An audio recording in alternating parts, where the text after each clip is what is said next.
this has nothing to do with the rest of my video, but it kind of does. This is a Thor Slurpee cup, and for what the sticker on the back says, if I take this into like any 7-Eleven or gas station or whatever, I can get like a free Slurpee with this. I've never opened it for like 2.5 years. I've had it since the first movie came out, and I don't know why. I just have never opened it. Never really been on my mind. And I'll do something with this soon. Probably like feature in this video. But as you can probably tell from that, and also from what it says on my shirt, yes, today I'm going to be giving you guys my first impressions of Thor: The Dark World. Overall, from just my thoughts, I just got out of the movie, and I really love this movie. This is probably one of my favorite movies of this year. But I really, really enjoyed this movie, especially which came as a big surprise to me because I'm not a big fan of Thor. I don't think I've gotten this across ever before, but I've never been that big of a fan of Thor ever. He was never really one of the characters I ever found any interest in. I thought he was really, I didn't find him at all interesting, and he just seemed really stupid and ridiculous even for a comic book character. Especially because the comic book version of Thor was an adaptation of the actual, Norse mythology of Thor. So that seemed really dumb to me, and I just never liked Thor as a, superhero at all. But, so, from what I know of Thor, just really comes from Thor, the Avengers, and Thor: The Dark World now. So before I get into more about Thor: The Dark World, I should probably, talk a little bit about Thor, and you're probably wondering, well, why not the Avengers? Well, Thor wasn't in the Avengers all that much, and you guys know what I already think about the Avengers. I've probably given that movie like a 9 out of 10 before, but screw that, rating it a 10 out of 10 for me. But let's talk about the first Thor movie. I did do a review of this way back when it had come out in 2011, but there are some stuff I really want to, talk about quick that I'm pretty sure I didn't feature in that review. Which is, I've actually grown to appreciate the movie a little bit more, and I've actually grown to respect it, in terms of how most superhero movies go.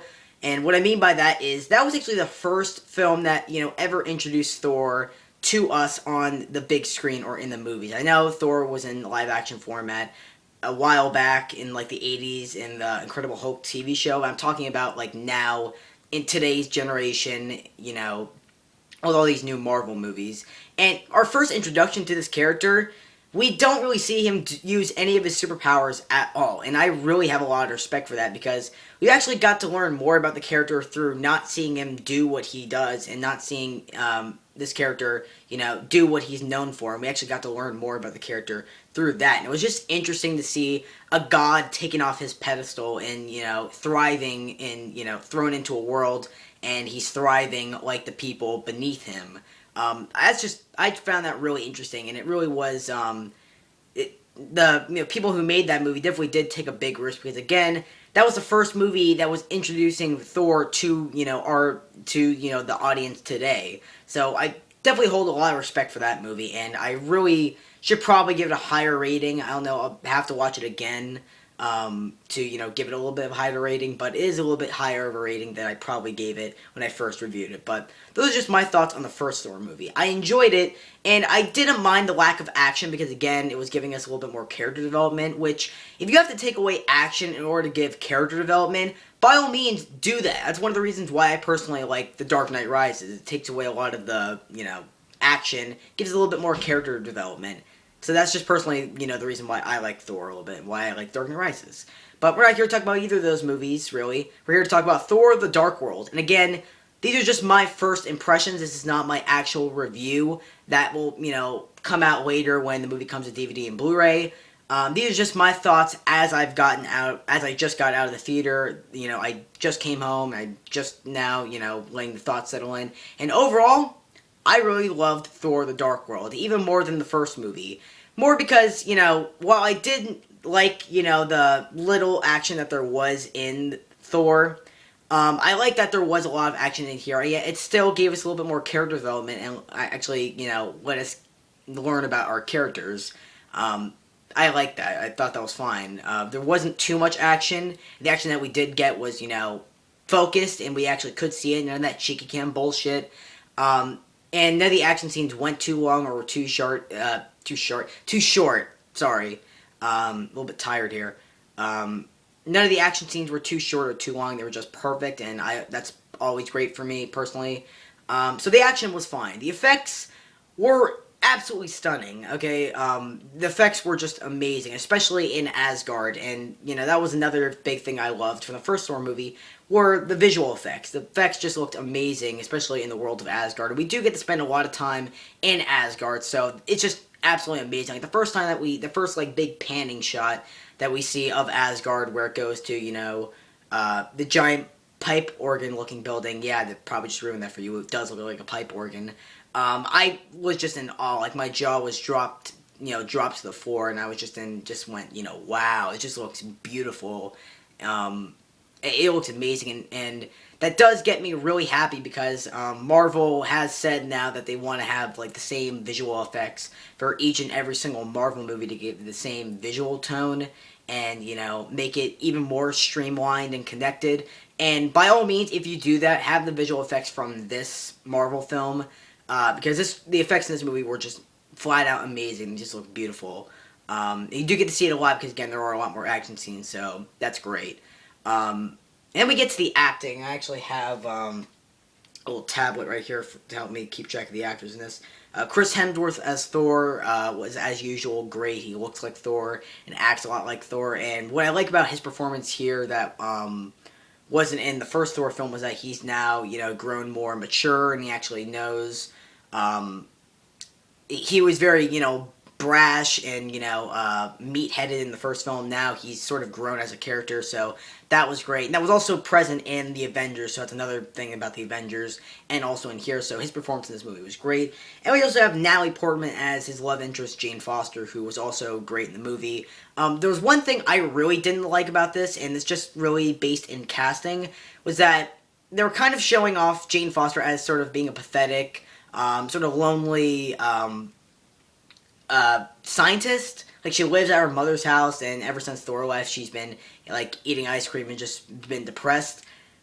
Okay, Natalie Portman is playing that character. That does not fit Natalie Portman at all. She's, like, one of the hottest women in the world, and you're making her the depressed, ice cream eating, living at her mom's house scientist. In fact, that whole description right there, scientist, just doesn't really at all fit Jane Foster, or Natalie Portman in any way, shape, or form. I don't even think Jane Foster was a scientist in the comics. I think that's just something that they made up for the movie. Just used Jane Foster's name, so that's a big thing that I really didn't like about this movie. But she does do a great job with what she's given, so there's no real harm there. And we also have Tom Hiddleston as Loki, which I don't really even need to say how great he was in this, because odds are everyone else has already said that. He's just amazing in this. And a lot of people have been just now recently saying that Loki is like Marvel's answer to the Joker.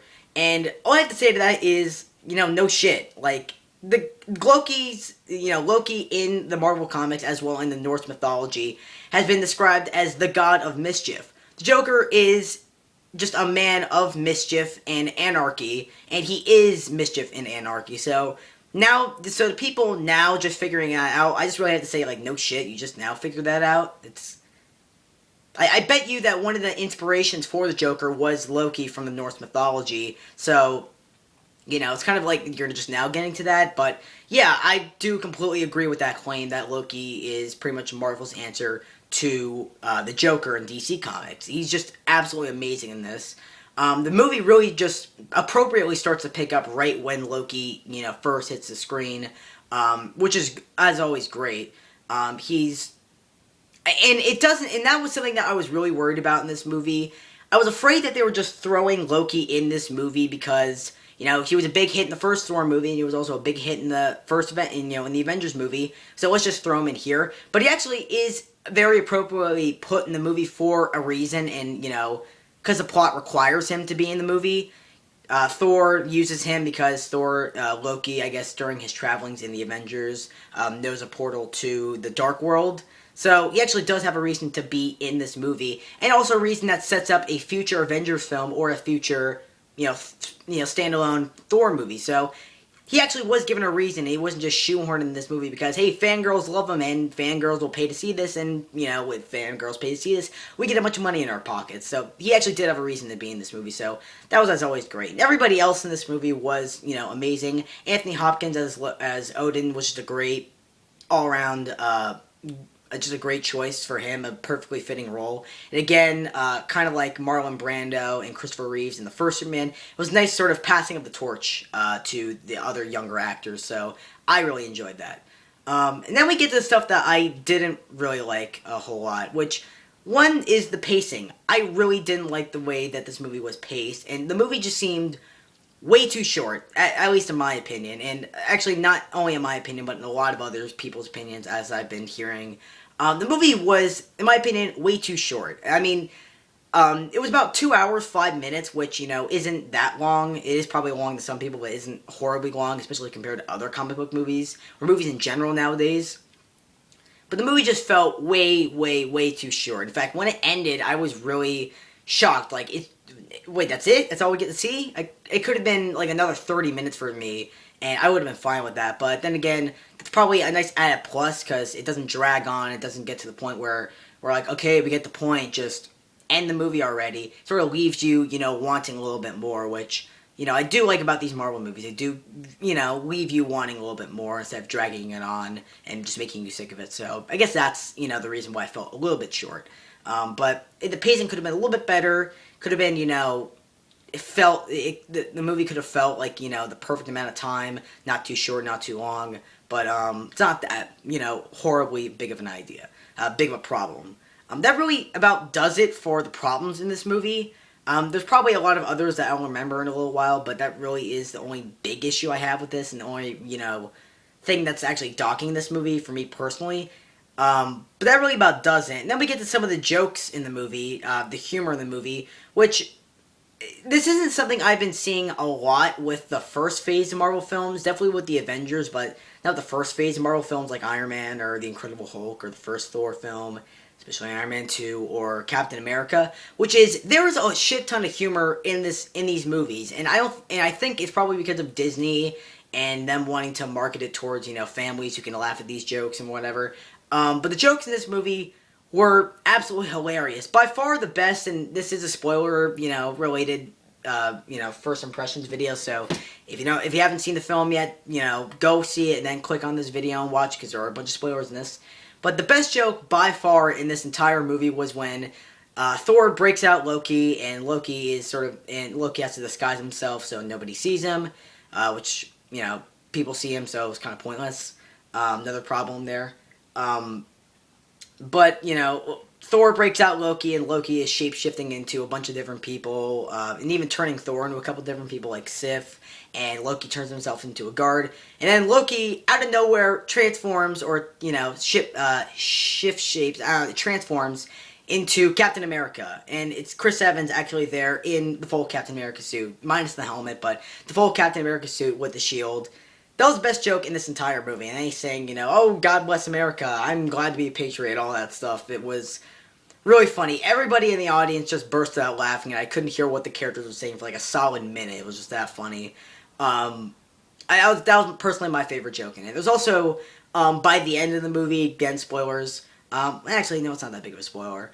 Towards the end of the movie, there's a bunch of little tiny portals that are opening up all over London, and when Thor is fighting Malekith, the Cursed or whatever, they keep on getting transported to different worlds and whatever. They really do play around with a lot of, you know, funny moments in that.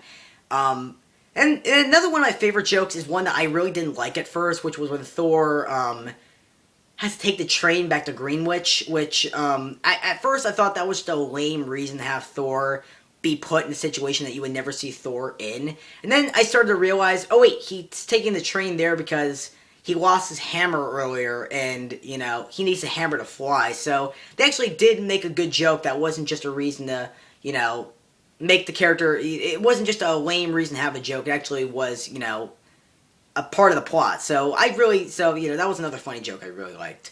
There were some jokes that didn't make a whole lot of sense, like Thor put his hammer on a little coat rack, and in the coat racks on the wall, and you would think with the how heavy Thor's hammer is and how only he can pick it up, it'll probably bring the whole coat rack, or hell, even the entire wall down to the ground, or even, into other floors. But that's just a nitpick.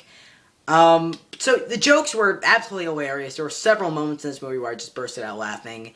If you're not really that big of a fan of the stories with these Marvel films or the action or whatever, you got to be a fan of the humor, because because we've got a shit ton of jokes in Iron Man 3, and we get a shit ton of jokes here, and that just makes me even more excited for the humor that we're going to be getting in, say, Captain America, Winter Soldier. And I did see the trailer before this. It was awesome. I'll probably have a trailer review of that sometime later, but I digress. And Guardians of the Galaxy, especially Guardians of the Galaxy. These movies just get me so excited for future Marvel films and the humor that's going to be in those movies. So that's really great. And then we get to the after credit scenes. Now, I only sat through one after credit scene. I did go into this movie with the knowledge that there was two after credit scenes, like the Avengers film, but I heard about the second after credit scene, and I really didn't want to sit around for just, something as simple as that. So I stayed for the mid-credit scene. This is after the first set of credits, which I really think that Marvel should put them during those set of credits. I don't mind at all waiting through all the credits to see the, infamous after credit scenes that Marvel is now notorious for. Don't mind that at all, personally, me. But a lot of other people are going to be really confused, because these are the characters' first introductions for some of these after credit scenes, and some people are going to be really confused because some people aren't patient enough to sit through all those credits to just see like a half a minute clip. So, I think they should really put them in the mid-credit scene, the first set of credits, so that people, will actually stay, actually see this, because pretty much everybody in the audience actually stayed for that set of credits, and then left after that after-credit scene had happened. So I think they really should just switch it to the mid-credit scene. So that's just my personal opinion. But I sat through the mid-credit scene, and I didn't the other one because it was just Thor meeting Jane in London. Wasn't really that big of a deal. So I stayed for the mid-after-credit scene, which is the one that everybody's talking about, so I stayed for that one, which is the Collector after-credit scene. And if you don't know, and I'll probably not explain this for you guys out there that don't really know too much about the Marvel Universe, that guy was named the Collector, and he's infamous in the Marvel Comics for collecting various types of, rare items in the Marvel Universe. And what he meant by, when he said, one down, five to go, he was talking about the Infinity Gems, or the Infinity Stones, as Volstagg had said in that scene. And those are the things that power Thanos' gauntlet, which Thanos was the character you saw in the mid-credit scenes from the Avengers. And the Infinity Gauntlet you actually saw a quick glimpse in the first Thor movie. And the reason why that after-credit scene was there was to both set up Guardians of the Galaxy, which is one of the next movies in the Phase 2 Marvel films, which is coming out next year, summer of next year, and also to set up Avengers 3. At least that's what I think. I mean, you never know if Thanos will appear in Avengers 2 or Avengers 3 or, Avengers 4. They're going to make an Avengers 4 because these movies are going to make way more than like $1 billion. I mean, trust me about that. So I personally really enjoyed this after credit scene. I really, really liked it, and I thought it was a big step up from the last after credit scene for Iron Man 3. That wasn't really setting up anything. It was just, hey, here's a little, something for you. Especially because the rumors of Iron Man 3's after credit scene involved the Guardians of the Galaxy until he started going into space and meeting them. So that was really disappointing just to have it be, oh hey, this was all just, being told to the Hulk. Well, stupid. So this was a big step up from that after credit scene. So I was glad with that. I really liked the after credit scene. It was a big fangasm moment for, us Marvel fanboys. So I really enjoyed it. I thought it was a good after credit scene. So overall, I really enjoyed Thor: The Dark World. I thought it was a fine, movie. Also, one of the actors, Christopher Eccleston, I believe, he was Destro, or he was for not even 5 minutes, literally half a minute, in G.I. Joe: The Rise of Cobra. He was also, did a great job in this movie. You could barely recognize that it was him. He was under so much makeup, and his voice was sort of altered to sound like a little bit more deeper than his actual voice. He did a great job in this movie also. I just wanted to mention that. A very threatening, very menacing villain. And him and Thor did have a perfectly timed, final duel and final battle at the end of the movie. So I was perfectly happy about that. And also the ending of the movie, again, spoilers, actually turns out that Loki is in fact alive, because, earlier in the movie, Loki, appears that he was killed by one of Malekith's, or, the main villain's, little henchman. And it actually turns out that that was just Loki playing, of course, his, infamous, mischievous tricks. And it turns out that Loki is now pretty much the ruler of Asgard, which is something that he's always sought after in the Thor comic books and TV shows and whatever. So Loki pretty much won. And that gets me so damn pumped up and so damn excited for future, Thor films, or again, Marvel, or, future Avengers films, or, Thor films. I mean, he's pretty much the ruler of Asgard, and no one will ever know, because, again, he's a shapeshifter, and he can turn into Odin. So that gets me really pumped up and really excited to see what Loki is going to pull off and the future, Thor films. That just looks great. I especially like that it did turn out that, Loki backstabbed Thor, because earlier in the film, at the point where Loki, seemingly dies, it looks like Loki actually does betray Thor and sides with Malekith, but that was just all a big ruse to get the ether out of Jane Foster. So I really did like that. It was like, oh, it looks like Loki's gonna betray Thor. Oh, no, he didn't. Oh, wait, he actually did. That was a really great thing. And it wasn't like, oh, he betrays him in a really cliched way, because Loki, is completely outnumbered, and he's just like, okay, how about I side with you and I'll help you out? No, he completely takes over Asgard in a really strategical and really, clever way. So that was great. They didn't have Loki, become evil or betray Thor because, in a really cliched way. They actually did it in a really creative and clever way. So that was something I really loved about this. So overall, Thor: The Dark World I thought was a great film. My opinions on this film may change from here to when the movie's released on DVD and Blu-ray. But for right now, Thor: The Dark World, I'm going to be giving a 9 out of 10. I thought it was a really great film, and I think these Phase 2 Marvel films are off to a fantastic start. Iron Man 3 I enjoyed, even though the Mandarin kind of sucked. But I hear they're doing a one-shot for Iron Man 3 that completely makes up for the movie, so hey, that's great. And this was also amazing. Again, stay after the credits, both of them, I guess, if you really want to stay after for the second one, but I don't recommend that you would. So yeah, that's all I have to say about that. I gave this a 9 out of 10. That was great, so yeah, that's all I have to say about that. And I know I'm behind 2 episodes of Legend of Korra, but I'll try to, get up, up to speed with those. So that's all I have to say about that. I will see you guys very soon with some more videos. And Christmas is coming up very soon. So I'm going to try, I definitely will have at least one Christmas-related video this year. But I'm going to try getting a whole shit ton, probably more than I did last year. Don't, hold me to that, but I will give you guys at least one Christmas-related video this year. That's all I gotta say about that. I will see you guys very soon. And one of the Christmas videos is actually going to be my review, Batman Arkham Origins. Why, you may ask? Well, it takes place at Christmas, so kind of a no-brainer reviewing it for Christmas time. That's all I have to say about Thor: The Dark World and a bunch of other stuff. I will see you guys very soon, and have a good day. Go see Thor: The Dark World and just all that other stuff. See ya.